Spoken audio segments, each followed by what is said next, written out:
নমস্কার বন্ধুরা, আমি মধুমিতা। তা বন্ধুরা, ভালোই বর্ষা পড়েছে, আর এই বর্ষার সময় না গরম গরম তেলে ভাজা খেতে দারুণ লাগে। আর সেটা যদি বাড়ির তৈরি হেলদি তেলে ভাজা হয় তাহলে আর কোনো কথাই হবে না। তা আজকে আমি শসার চপ তৈরি করে দেখাবো। আর এই চপটা একবার বানিয়ে খেলে না অন্য কোনো চপ খেতে ইচ্ছে করবে না।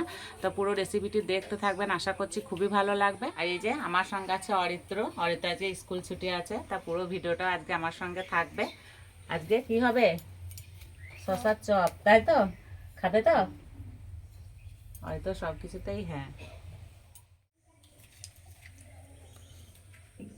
উনানে কড়াই বসিয়ে দেব। কড়াই দেব জল, হলুদ গুঁড়ো, নুন। জল ভালো করে গরম করে নেব।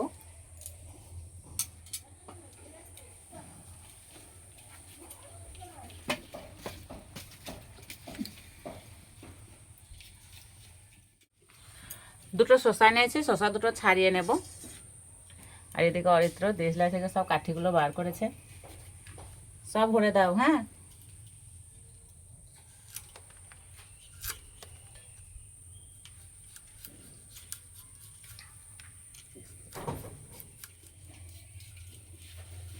শসা আমি পুরোটা ছাড়াবো না, একটু করে বাদ দেবো, ছাড়িয়ে নেব।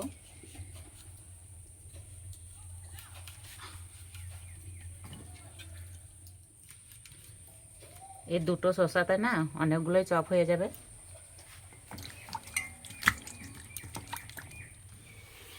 জল গরম হয়ে গেছে, এবার শসা দুটো দিয়ে দেব। শসা দুটো আমি 50% সিদ্ধ করে নেব।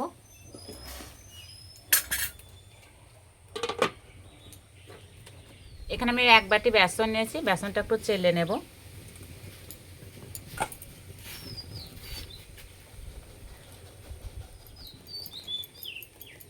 এবার এই বেসনের মধ্যে দেব হলুদ গুঁড়ো, কালো জিরে, এখানে নিয়েছি জিরে গুঁড়ো, লঙ্কার গুঁড়ো, আর দেব স্বাদ মতো নুন। ভালো করে মিশিয়ে নিয়েছি, এবার অল্প অল্প জল দিয়ে গুলে নেব।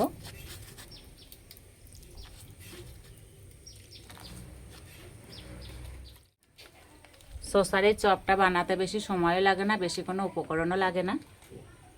আর জল একবারেই দেবো না, অল্প অল্প দেবো আর গুলতে থাকবো।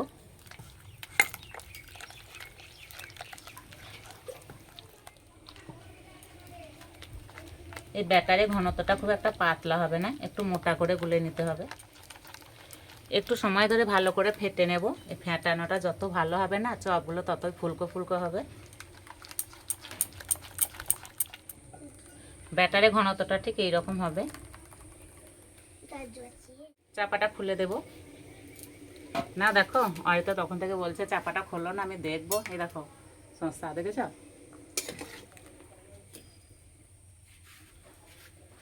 সিদ্ধ হয়ে গেছে, এবার তুলে নেব।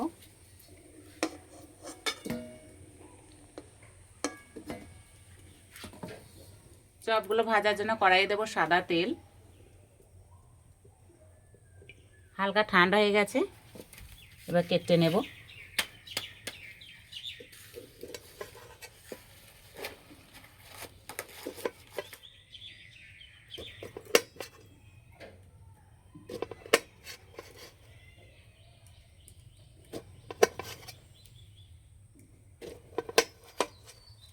কাটবো, তুমি এভাবে কাটবে?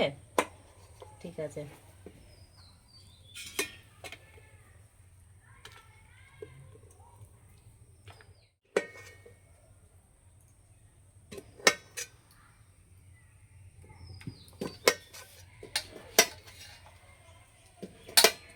হচ্ছে কাটা।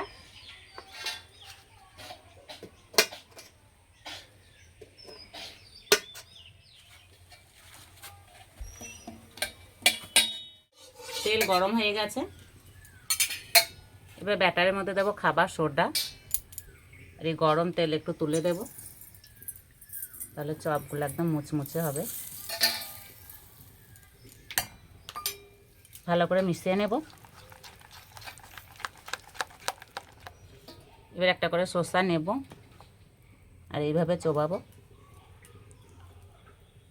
তেলের মধ্যে ছেড়ে দেব।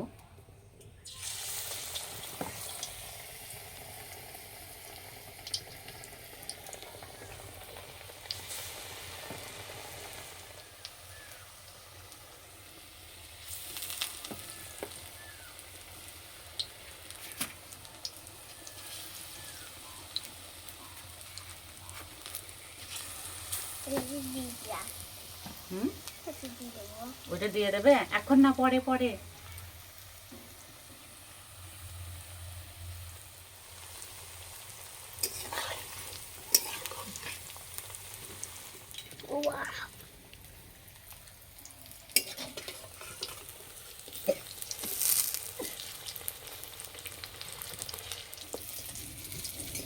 পরে তোমার কাজ এগিয়ে দিচ্ছে, ওই যে শসাগুলো দিয়ে দিচ্ছে বেসনের মধ্যে।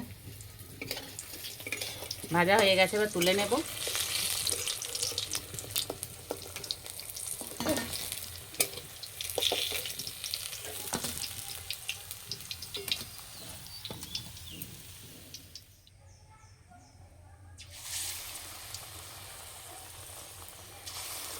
দাও দাও, শসাগুলো দাও।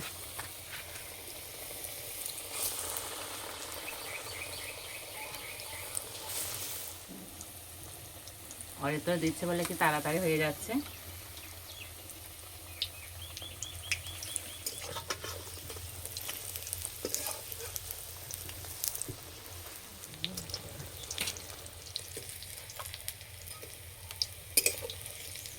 ওই তো একদম মেলা কাজ করে দিয়েছে। কটা চপ খাবে?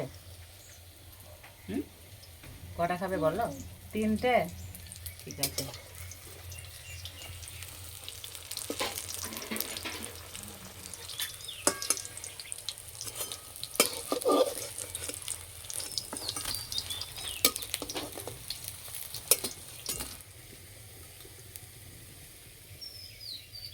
ঠান্ডা হয়েছে?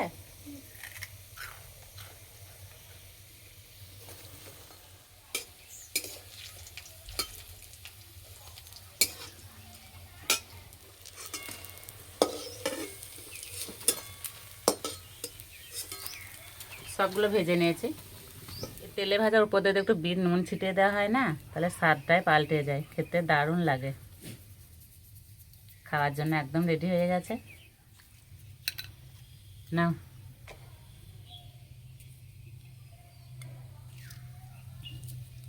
আর উপরটা একদম মুচমুচে হয়েছে।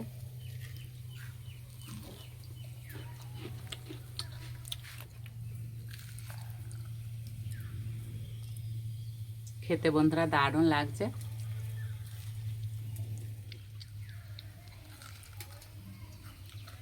আপনাদের মধ্যে কারই গরম গরম তেলে ভাজা খেতে ভালো লাগে অবশ্যই আমাকে কমেন্টে জানাবেন। আমার তো খুবই ভালো লাগে।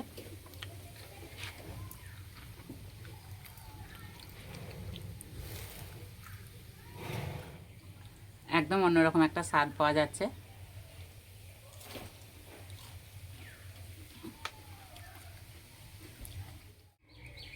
একটা দুটো খেলে মন ভরবে না, খেতে এতটাই ভালো হয়েছে। অনেক বাচ্চা আছে শসা খেতে পছন্দ করে না, এইভাবে চপ বানিয়ে দেবেন, একদম মজা করে খেয়ে নেবে। আজকের রেসিপিটি ভালো লাগলে বন্ধুদের সঙ্গে শেয়ার করবেন, চ্যানেলটি সাবস্ক্রাইব করবেন। আজকে এই পর্যন্ত, আবার অন্য কোনো রেসিপিতে দেখা হবে। সবাই সুস্থ থাকবেন, ভালো থাকবেন। আর এইভাবে তৈরি করে খেয়ে অবশ্যই আমাকে কমেন্টে জানাবেন কেমন লেগেছে।